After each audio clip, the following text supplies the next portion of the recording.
From 6th period IR, we're Emma, Amelia, Julia, and Priya, and this is the Mystery Show. Why is there time? Every week we solve a new mystery. Why is there space? Mysteries that can't be solved from the assigned reading.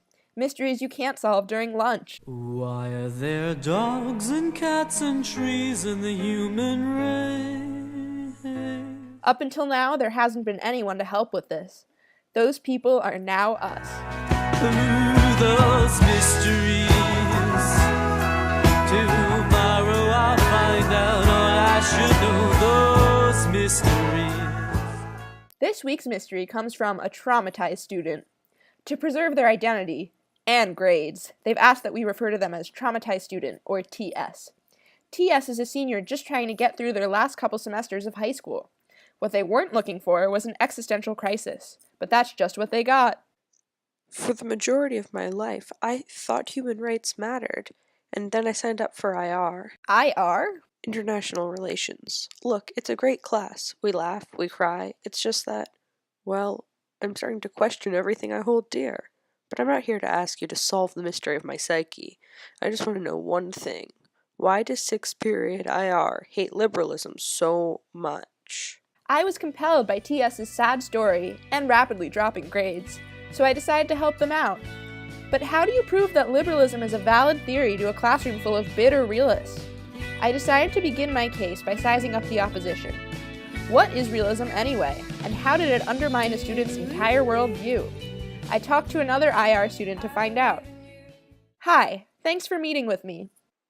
No problem. Can we keep it quick, though? I have midterms coming up, and I really don't understand calc at all. Well, I can't help with that, but I do have some questions. How would you define liberalism? Well, I think liberalism is just a way of looking at international politics. Maybe a theory, but it's where states are primary actors in the anarchic system. Oh, and they have characteristics, not black boxes, like in realism. Okay. And what would you say the main differences between liberalism and realism are? Besides the fact that liberalism is fake, well, I guess liberalism talks about non-state actors, and it allows states to have interests other than power and security, and norms or values. I think there was something about norms. Something about norms. Okay, well, great. Thanks for speaking with me. Good luck with calculus. Good luck with your mystery. I hope you solve it. I had explored both theories, and I was ready to go deeper. And who better to vouch for a theory of international relations than a bunch of old guys? I decided to dig into the past and get a better idea of what liberalism was really all about. It was time to turn to the classics. We turn now to our resident theory expert, Priya, who seems to have done the readings a little more thoroughly than TS. Liberalism has its roots in philosophical thoughts surrounding international cooperation and peace. Political liberalism began to take form during the Enlightenment. John Locke, an Enlightenment thinker, mentions liberal ideals in 2 treatises of government, where he outlines the importance of natural rights and laws. In Immanuel Kant's To Perpetual Peace, a program for, you guessed it, perpetual peace was laid out. This program would require cooperation between states, as well as the pursuit of security, freedom, and mutual benefits.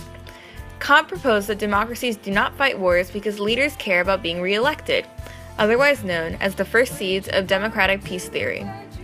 Liberal supporters began to believe that warfare was not always an inevitable part of international relations, and support of liberal political theory continued to grow from there. Now, the most legit liberalist of all time has to be Andrew Moravcsik. Try spelling that, I dare you. This guy got tired of realists beating down on liberalism all the time, and finally dropped a fire 40-page paper outlining the hardcore tenets of liberalism. While realism maintains that all states have one goal, to maximize either power or security, liberalism proposes that state preferences influence state behavior and interstate interactions, which sort of just makes sense logically. It also accounts for states that don't necessarily directly conform to realist assumptions. Moravcsik succinctly sums up liberalism by claiming that variation in ends, not means, matters most. He introduces 3 different schools of liberal theory based on their conception of where state preferences originate: ideational liberalism, which prioritizes identity; commercial liberalism, which prioritizes economic assets; and Republican liberalism, which prioritizes the system of government of a state. These three schools, when applied in tandem, can explain apparently conflicting events in the world, and provide a broad systematic analysis of the international system's workings. Moravcsik thoroughly debunks realist critics who dismiss liberalism as illegitimate, and he makes some seriously solid points. Boom. Mic drop. Moravcsik out. So the theory is there.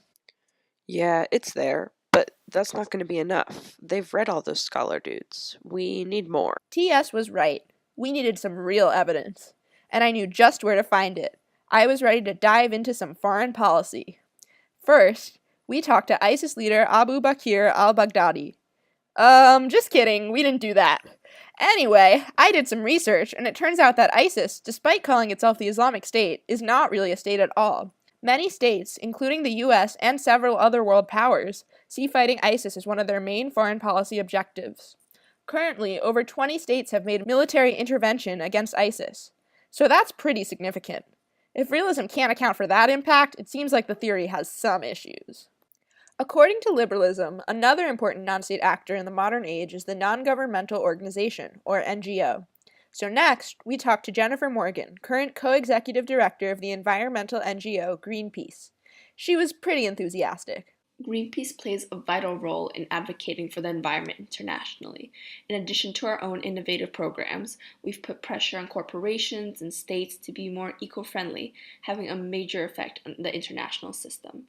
We even have general consultative status with the United Nations Economic and Social Council, meaning we have the power to advise one of the world's most important international institutions. It's too bad all those states didn't listen to us earlier, though. The environment has been messed up for years, and now we're pretty much all screwed.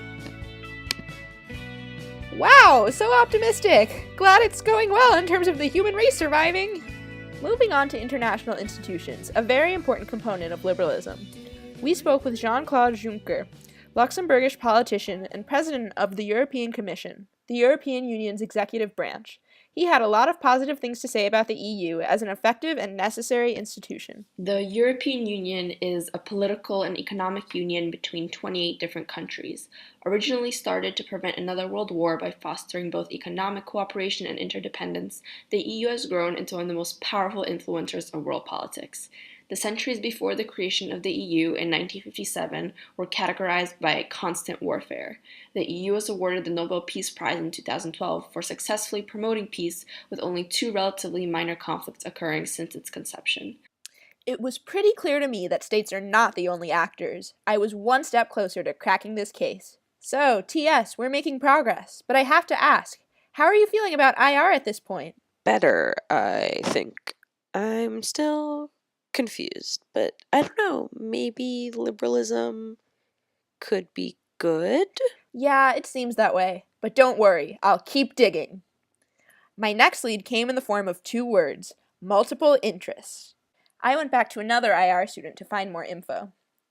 Hi, Julia. I have some questions about international relations for you. Okay, shoot. What do multiple interest and liberalism have to do with each other? Oh, well, I think multiple interests are when states, want more than one thing.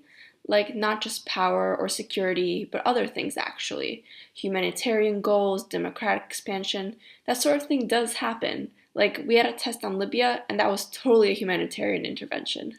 Oh, great. Thanks so much. No problem. Anything else? No. Oh, yeah. Can you tell me about values? Yeah, they're values are important in liberalism, I think. I'd look at Cuba. A new lead. Cuba. And I had a feeling this one would lead me somewhere important. I spoke to some academics at the Council on Foreign Relations about Cuba to get a better idea of the situation. What I gathered was pretty interesting. Basically, after the Cold War, the U.S. kept up its embargo of Cuba because their dictator Fidel Castro didn't have the same values as the U.S. We valued human rights, for example. This clash of values prevented cooperation. Another big part of this is the role of public opinion about U.S. policy in Cuba. The government represents the values of the people, so it follows their interests. So what have we learned from our investigation?